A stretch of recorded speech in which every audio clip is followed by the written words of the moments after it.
Hi friends, कैसे हैं आप सब। मैं विकास वर्मा अपने यूट्यूब चैनल द आर्ट में आप सभी लोगों का हार्दिक स्वागत एवं अभिनंदन करता हूं। दोस्तों बिना देरी के हुए वीडियो को स्टार्ट करते हैं। तो आज का जो वीडियो है वो आर्किटेक्चर डिज़ाइन ए का सवाल पेपर है। एक बहुत सारे जूनियर्स ने मेरे से पूछा था कि सर इसका जो भी हमारे फर्स्ट ईयर्स के स्टूडेंट्स हैं उनके लिए खास वीडियो होने वाला है। तो उन्होंने पूछा था कि सर पेपर कैसे सॉल्व करें और इसका सोल्यूशन किस तरीके से होगा। तो मैंने उस प्रीवियस ईयर का क्वेश्चन पेपर सॉल्व करके आज मैं अपलोड कर रहा हूँ। दोस्तों कैसा लगा वीडियो, लाइक से कमेंट जरूर कीजिएगा। ठीक है दोस्तों, तो बिना देरी किए वीडियो को स्टार्ट करते हैं। दोस्तों उसमें से पहला क्वेश्चन जो था वो ये था कि प्रिंसिपल्स ऑफ डिज़ाइन को आप डिफाइन करो कि प्रिंसिपल्स ऑफ डिज़ाइन होते क्या हैं, कला के सिद्धांत क्या हैं। तो कला के प्रमुख 12 सिद्धांत होते हैं। मतलब प्रिंसिपल्स ऑफ डिज़ाइन जो हैं 12 हैं, लेकिन प्रमुख रूप से 8 उपयोग किए जाते हैं मैक्सिमम। मतलब अगर हम इम्पॉर्टेंस दें तो इन 12 में से हम 8 प्रिंसिपल्स को ही ज़्यादा इम्पॉर्टेंस देते हैं। वो क्या है आओ देखते हैं। उसमें से सबसे पहला जो प्रिंसिपल्स ऑफ डिज़ाइन है वो है balance. Balance refers to the way in which visual elements are distributed with in our design. मतलब बैलेंस कह क्या रहा है, इस सामने आप फिगर देख रहे होगे, ये सामने कुछ इस तरीके से फिगर है। तो हम लोग जो आर्किटेक्ट होता है वो जो डिज़ाइन करता है तो वो बैलेंस करके ही डिज़ाइन करता है। ये नहीं कि आपका जो एक रूम है वो एक रूम छोटा और एक रूम इतना बड़ा कर दिया कि पूछो ही मत। मतलब कि अगर एक रूम 10 बाई 12 का है तो दूसरा रूम 10 बाई 15 का कर लो या 15 बाई 18 का कर लो। अब ये नहीं कि उसको बहुत बड़े हॉल में परिवर्तित कर दिया जाए, तो ऐसा नहीं होना चाहिए। ये बैलेंस करता है, ये हमारा पहला प्रिंसिपल है। तो हर एक चीज़ हमें बैलेंस को ध्यान में रखते हुए डिज़ाइन करनी होती है। ठीक है दोस्तों, अब बात करते हैं कॉन्ट्रास्ट। कॉन्ट्रास्ट क्या होता है? Contrast refers to the differences in colour, texture, space and shape. जो हमारा कॉन्ट्रास्ट होता है वो कलर, टेक्सचर और शेप को डिफरेंस करता है, मतलब डिफरेंट करता है। मतलब कैसे, और समझते हैं इस फिगर से। जो हमारा नेक्स्ट फिगर है। अब कॉन्ट्रास्ट क्या हुआ कि ये चीज़ है, जैसे कि कोई एक चीज़ यूनिटी में है और एक चीज़ अलग कर दी गई, तो वो चीज़ हमारी हो जाती है कॉन्ट्रास्ट। कैसे? जैसे कि दूसरा फिगर समझते हैं। इसमें क्या है, पूरा भरा हुआ है और बीच में क्या है, ट्रायंगल खाली है। उसके बाद दूसरा जो ट्रायंगल खाली है और ट्रायंगल भरा हुआ है और सब खाली है। मतलब कि वहाँ पे जो चीज़ वहाँ पे खाली है, मतलब कोई भी जगह खाली है तो हम उसे किस तरीके से यूटिलाइज करें। ठीक है, तो वो चीज़ हमें कॉन्ट्रास्ट बताता है। अब बात करते हैं थर्ड प्रिंसिपल की ओर चलते हैं, इम्फेसिस। इम्फेसिस क्या है पढ़ते हैं। Emphasis refers to the visual elements that are given prominence in a design in order to draw attention to a particular area of object। मतलब क्या कह रहा है, मतलब कि अगर कोई एक एरिया है, ठीक है, तो एक एरिया खाली पड़ी है और दूसरी एरिया कुछ डिफरेंट उससे खाली पड़ी है, तो उसमें हम एक जैसी ही चीज़ ड्रॉ करेंगे। मतलब ये नहीं कि अगर हम एक सपोज दैट घर बना रहे हैं, ठीक है, रेजिडेंशियल पर्पस के हिसाब से, तो हमने क्या किया, उसमें हमने जो भी हमारी क्लाइंट की रिक्वायरमेंट है हमने तो वो फुलफिल की, लेकिन कुछ चीज़ें रेजिडेंशियल के हिसाब से ही अच्छी लगती हैं। अब ये नहीं कि रेजिडेंशियल में आपने मेडिकल लगा दिया, रेजिडेंशियल के हिसाब से ही यूज़ करेंगे। अब बात करते हैं फोर्थ प्रिंसिपल्स ऑफ डिज़ाइन की। क्या कहता है? हार्मनी। हार्मनी मतलब क्या होता है? Harmony refers to the way in which visual elements work together to create a cohesive and unfilled design। क्या कह रहा है? मतलब कि ये फिगर है हमारा, तो एक मतलब वही चीज़ें आ गई कि हम जो डिज़ाइन कर रहे हैं उस पर हमें मेन फोकस रखना चाहिए और उसी से रिलेटेड रिक्वायरमेंट हमें ध्यान में रखनी होती है। दोस्तों अगर आपसे पूछ ले कोई, अगर क्वेश्चन में अगर आपके आता है तो आप प्रिंसिपल ऑफ डिज़ाइन उसमें से 8 जो हैं, जैसे कि बैलेंस हो गया, कॉन्ट्रास्ट हो गया, एम्फेसिस हो गया, प्रपोर्शन हो गया, रिपीटिशन हो गया, मूवमेंट हो गया, यूनिटी हो गई और रिदम हो गया या हार्मनी हो गई।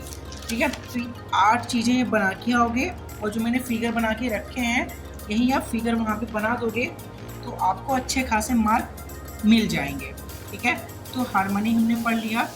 अब बात करते हैं कि प्रिंसिपल्स ऑफ डिज़ाइन का जो 5वां पॉइंट है वो क्या कहता है, मूवमेंट। मूवमेंट जो है वो एक आर्किटेक्ट डिज़ाइन या डिज़ाइन करते समय एक आर्किटेक्ट को ध्यान में रखना होता है।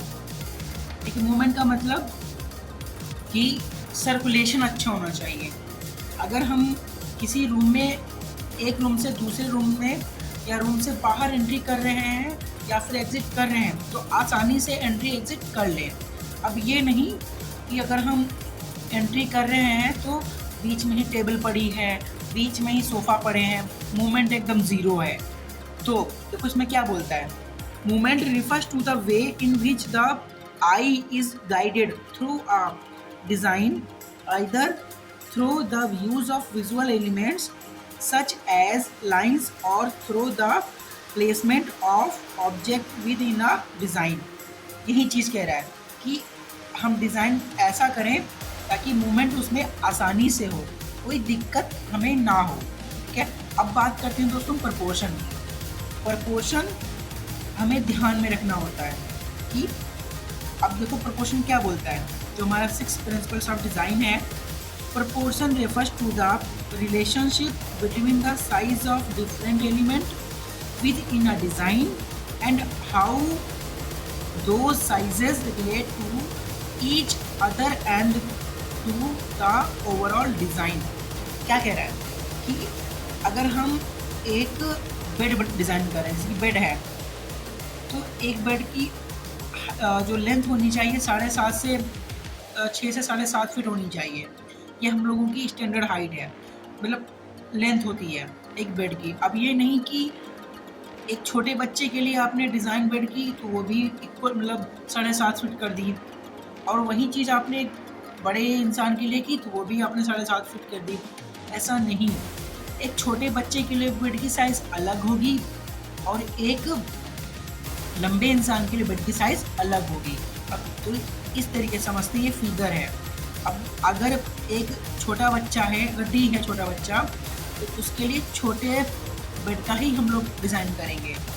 अगर एक बड़ा है, लंबा इंसान है, तो उसके लिए हम लंबी बेड ही डिज़ाइन करेंगे। अब ये नहीं कि इसको इसमें फिल कर दें, इसको इसमें फिल कर दें, नहीं हो पाएगा। अब बात करते हैं 7 प्रिंसिपल्स ऑफ डिज़ाइन की। रिपीटिशन। रिपीटिशन क्या है? Repetition refers to the use of a particular visual element multiple times with in a design. मतलब कि हमें अगर कोई रिक्वायरमेंट हमें दे दी गई है तो उसमें हमें रिपीटिशन बहुत ही महत्वपूर्ण होता है। हर एक चीज़ रिपीट करना अच्छा रहता है। अब जैसे कि डिज़ाइन हम लोग कर रहे हैं, एलिवेशन में अगर हम कुछ भी बना रहे हैं तो रिपीटिशन कर रहे हैं। अगर रिपीटिशन प्रिंसिपल हम फॉलो कर रहे हैं तो एलिवेशन हमारा बहुत ही अच्छी तरीके से उभरता हुआ नज़र आएगा। जैसे कि ये चीज़ है, एक प्रकार से कर्टन समझ लीजिए इसको, सिंपल सा ये चीज़ है, हर चीज़ रिपीट हो रही है, देखने में अच्छा लग रहा है। अब ये नहीं कि रिपीट ही ना हो, एक हो गया बस सिंपल छोड़ दिया तो अच्छा नहीं लगेगा। तो कुछ चीज़ें जो रिपीटिशन होना इम्पॉर्टेंट होता है एक आर्किटेक्चर डिज़ाइन के लिए। अब बात करते हैं 8th principles of design, unity. Unity refers to the overall coherence of a design and the way in which all of the visual elements work together to create a single। मतलब कि एक architecture design के लिए unity बहुत ही महत्वपूर्ण है। Unity समझते हैं आप कि अगर हम फिर वही एग्जांपल लें, एक छोटा सा अगर हम घर डिज़ाइन कर रहे हैं तो उसमें हम bedroom, kitchen, stairs, drawing room, living room, parking area, तो ये सब चीज़ें यूनिटी हैं। एक यूनिटी मिलकर एक अच्छा सा डिज़ाइन क्रिएट करता है। तो ये कहने का मतलब कि एक चीज़ यूनिटी होना बहुत ही ज़रूरी है आर्किटेक्चर ड्राइंग में। ओके दोस्तों, अब बात करते हैं आंसर नंबर 2। क्वेश्चन क्या था कि आप एंथ्रोपोमेट्री से क्या समझते हो और इसके उपयोग क्या है। ठीक है, तो एंथ्रोपोमेट्री क्या है? एंथ्रोपोमेट्री का अर्थ है मानवता या मानव का मापतोल विज्ञान। मतलब कि एंथ्रोपोमेट्री क्या है? जो हम मानव होते हैं उनका मापतोल विज्ञान। मानव के लिए इतनी हाइट है तो उसके लिए बाथरूम का जो हमारा टंकी होती है वो कितनी हाइट में लगनी चाहिए, सिंक कितनी हाइट पे लेनी चाहिए, और जो फव्वारा लगता है शावर जिसे बोलते हैं वो कितनी हाइट पे लगना चाहिए, बेड की जो लंबाई चौड़ाई है वो कितनी होनी चाहिए, हमारी टेबल की हाइट कितनी होनी चाहिए, ठीक है। और जो गेट जो हमारा एंट्री का गेट होता है, दरवाज़ा होता है, वो कितनी हाइट का होना चाहिए, कितना लंबाई चौड़ा होना चाहिए। और एक विकलांग के लिए जो स्लोप होता है वो कितना होना चाहिए, व्हील चेयर का साइज़ कितना होना चाहिए, चेयर का साइज़ कितना होना चाहिए, टेबल का साइज़ कितना होना चाहिए, ठीक है। और इस पेन का साइज़ कितना होना चाहिए, ठीक है। ये सब चीज़ें, जो भी चीज़ें बनती हैं ना, वो सब एंथ्रोपोमेट्री को ध्यान में रखती हुई डिज़ाइन की जाती है, ठीक है। तो ये सब चीज़ें होती हैं एंथ्रोपोमेट्री। यह एक ऐसी शाखा है जो मानव शरीर के विभिन्न अंगों और उनके मापों का अध्ययन करती है। एंथ्रोपोमेट्री का उपयोग विभिन्न क्षेत्रों में किया जाता है, जैसे वस्तुओं के डिज़ाइन, वस्तुओं के लिए समाधानों का विकास, वाहनों के लिए अधिकारी माप आदि। इसके लिए मतलब हर एक चीज़ में एंथ्रोपोमेट्री घुसी हुई है, चाहे व्हीकल में ले लो, चाहे टेबल, चेयर, कुर्सी, गाड़ी, 4 व्हीलर, एरोप्लेन, मतलब हर एक चीज़ सब में एंथ्रोपोमेट्री इम्पॉर्टेंट है, ठीक है। एंथ्रोपोमेट्री के माध्यम से विभिन्न मापों जैसे लंबाई, चौड़ाई, भार, सीमा और अन्य अंगों का मापन किया जाता है। लंबाई बता दी, चौड़ाई बता दी, भार समझते हैं, जैसे कि हमारी जो वेट लिफ्टिंग, जो हमारी लिफ्ट होती है ना, लिफ्ट वो भी मानव के हिसाब से डिज़ाइन की जाती है। मतलब लिफ्ट होती है 4 लोगों के लिए होती है, 2 लोगों के लिए भी अलग डिज़ाइन होती है लिफ्ट, 8 लोगों के लिए अलग डिज़ाइन होती है, 10 लोगों के लिए लिफ्ट अलग डिज़ाइन होती है, वो भी वेट के अनुसार, उसके वजन के अनुसार। इसका उपयोग उत्पादों की अधिकतम उपयोगिता और सुविधा के लिए उनके डिज़ाइन और विकासों में किया जाता है। अब बात करते हैं उपयोग। एंथ्रोपोमेट्री का उपयोग क्या है? एंथ्रोपोमेट्री डिज़ाइन में बहुत ही उपयोगी है।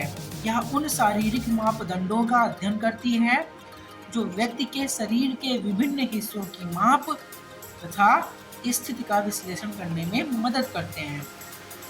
डिज़ाइन की दृष्टि से एंथ्रोपोमेट्री डिज़ाइन को संभव बनाती है, जो उपयोगकर्ता के शारीरिक आकार तथा आवश्यकताओं को समझते हुए उनके लिए उपयुक्त उत्पाद विकसित करने में मदद करता है।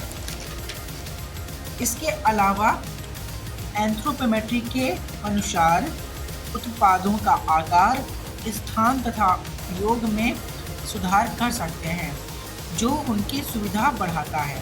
तो दोस्तों आप समझ गए होंगे। अच्छा हाँ दोस्तों, आप लोगों से अगर एंथ्रोपोमेट्री अगर समझ में ना आई हो तो इसके लिए मैं अलग से वीडियो बना दूंगा। अगर आप लोगों ने अगर चाहते हैं आप तो कमेंट में यस लिख दीजिएगा कि सर मुझे भी एक एंथ्रोपोमेट्री पे अलग से वीडियो बना के दे दीजिए, तो मैं आप लोगों को प्रोवाइड कर दूंगा। अब बात करते हैं क्वेश्चन नंबर 3 के बारे में। तो एक क्वेश्चन नंबर 3 जो था वो एक हॉस्टल में जो एक रूम है उसको डिज़ाइन करना था। ये जो हॉस्टल में एक रूम है, 2 लोगों के लिए रूम डिज़ाइन करना है, बालकनी होनी चाहिए, 2 लोगों के लिए रूम होना चाहिए, ये सब चीज़ें। रूम का जो साइज़ था वो हमें गिवन था 4 मीटर बाय 4.5 मीटर। प्लान जो हमें डिज़ाइन करना था वो 1:100 के स्केल पर डिज़ाइन करना था। एलिवेशन जो था 2 साइड के एलिवेशन होना ज़रूरी था और पर्सपेक्टिव डिज़ाइन करना था, 3D व्यू डिज़ाइन करना था। अब दोस्तों बात करते हैं प्लान जो था 1:100 की स्केल पे। ये स्केल क्या है? मतलब कि अब आगे मैं बताऊंगा स्केल। जो हमारी रूम का साइज़ की जो विड्थ थी वो 4 मीटर थी। अब स्केल किस तरीके से करते हैं स्केल समझिएगा ध्यान से। स्केल मतलब क्या बोला है? 1:100, 4 मीटर हमारी विड्थ थी, ठीक, मल्टीप्लाई 100 सेंटीमीटर हो गया 10। अब हमारा mm हो गया बटे 100 अपॉन 100, मतलब मल्टीप्लाई 1/100, ठीक है। 1:100 की स्केल पे था ना, तो हमारी विड्थ कितनी थी? 4। विड्थ कोई भी हो, 36 हो, 20 हो, 30 हो, सबसे पहले यहाँ पे विड्थ लिखेंगे उसके बाद सेंटीमीटर में चेंज करेंगे, उसके बाद 10 से मल्टीप्लाई कर देंगे तो mm में चेंज हो जाएगी, मतलब लेंथ। उसके बाद 100 से मल्टीप्लाई करेंगे तो सेंटीमीटर में कन्वर्ट हो जाएगा। उसके बाद मल्टीप्लाई 10 से करेंगे तो वो mm में कन्वर्ट हो जाएगा। 1 से करेंगे उसके बाद 100। अगर यहाँ पे 2:100 अगर दिया होता तो यहाँ पे हम 2 से यहाँ पे 2 लिखते, उसके बाद 100 लिखते हैं, ठीक है। तो काट पीट के हमारा 40 mm हमारी विड्थ आ गई, ठीक है। अब लोगों को कंफ्यूज होता है कि सर कैसे 40 mm हम प्लान में दर्शाएंगे, जैसे कि हमने यहाँ पे दर्शाया है, जैसे कि 40 mm की हमने ये विड्थ ली, यहाँ से लगाकर इसको हम अगर भूल जाएं तो यहाँ से यहाँ तक डिस्टेंस जो है वो 40 mm है। और लिखेंगे कितना, एक्चुअल कितनी है विड्थ हमारी 40, मतलब 4 मीटर, मतलब 4000 mm। एक्चुअल में लिखेंगे कितना 4000 mm, और हम नापेंगे कितना 4 सेंटीमीटर, मतलब 40 mm, ठीक है। ये ध्यान रखिएगा। हम ड्रॉ करेंगे कितना, यहाँ से यहाँ तक खींची हमने कितनी 40 mm, ठीक है। यहाँ से यहाँ तक 40 mm खींची लाइन, लेकिन लिखेंगे कितना, विड्थ हमारी कितनी दे रखी है 4000 mm। तो यहाँ से यहाँ तक जो हमारी विड्थ होगी वो होगी 4000 mm। समझ गए दोस्तों। नापनी कितनी है 40 mm, लिखना कितना है 4000 mm, क्योंकि हमारा 4 मीटर दे रखा था। अब लेंथ कितनी है 4.5, फिर वहीं क्या किया 100 से मल्टीप्लाई किया, फिर 10 से मल्टीप्लाई किया, अपन 100 किया, तो कितना आ गया हमारा 45 mm। नापेंगे कितना यहाँ पे, यहाँ से यहाँ तक की दूरी कितनी है, स्केल पे नापेंगे हम 45 mm, लेकिन लिखेंगे कितना 4500 mm, ठीक है। ये ध्यान रखिएगा दोस्तों। अब वॉल की थिकनेस 230 स्टैंडर्ड साइज़ है, इसको हर जगह अप्लाई करना सब लोग। 230/100 तो 2.3 mm जो हमारी वॉल की विड्थ है ना, ये वाली यहाँ से ये विड्थ पूरी ये हमारी 2.3 mm है, ओके। तुमने क्या किया, प्लान किस तरीके से है, यहाँ से हमने एंट्री की, ये हमारी वार्डरोब है, ये हमारी 2 वार्डरोब हैं, ये 2 हमारी बेड पड़ी हुई हैं। यहाँ से हमने एंट्री की, उसके बाद बेड पे चले गए, ये हमारी वार्डरोब मतलब कि सेफ बोलते हैं जिसे, अलमारी है। उसके बाद हमने यहाँ से एंट्री की, बाहर ये हमारी बालकनी हो गई, ठीक है। यहाँ से एंट्री। D1 कितना है, डोर कितना है हमारा 1000 mm, डोर की साइज़ क्या है 1000 mm बाई 2100 mm। डोर 2 की हाइट क्या है 750 mm बाई 2100 mm। हाइट जो हमारी है 2100 है, और चौड़ाई जो है हमारी 750 है। फ्लोर हाइट मतलब कि जो हमारा छत से ग्राउंड फ्लोर की जो ऊंचाई है वो 3000 mm हमने रखी है। विंडो 1 की साइज़ क्या है, जो विंडो हमारा लगा हुआ है उसकी 900 mm बाई 1200 mm डायमेंसन है। और हमें डायरेक्शन वहाँ पे शो ज़रूर करनी है, नॉर्थ हमेशा ऊपर के लिए शो करोगे, ये ध्यान रखना। उसके नीचे आराम से प्लान लिखना, स्केल ज़रूर लिखिएगा प्लान के नीचे। उसके बाद हमारा एलिवेशन, अब जस्ट यहाँ पे तुम खड़े हो सपोज दैट, ठीक, यहाँ पे तुम खड़े हो गए। अब सामने देखोगे तो क्या दिखेगा, तुम्हें डोर दिखेगा, ठीक। उसके बाद इसके ऊपर हमें रेलिंग लगी हुई है तो रेलिंग दिखेगी, ठीक। अब क्या है, तुमने क्या दे दिया, फ्रंट एलिवेशन स्केल 1:100। अब क्या किया, तुमको हमने यहाँ पे खड़ा कर दिया। इसके साइड सामने देखोगे तो हमें क्या सिंपल सी वॉल दिखेगी और रेलिंग दिखेगी, तो वॉल दिखी और रेलिंग दिखी। तुमने क्या किया, ईस्ट साइड एलिवेशन, ये हमारा कितना, ये क्या है ईस्ट है, ठीक। अब क्या है पर्सपेक्टिव हमने इससे पे बहुत सारी वीडियो बना के मैंने आपको दिखाए हैं।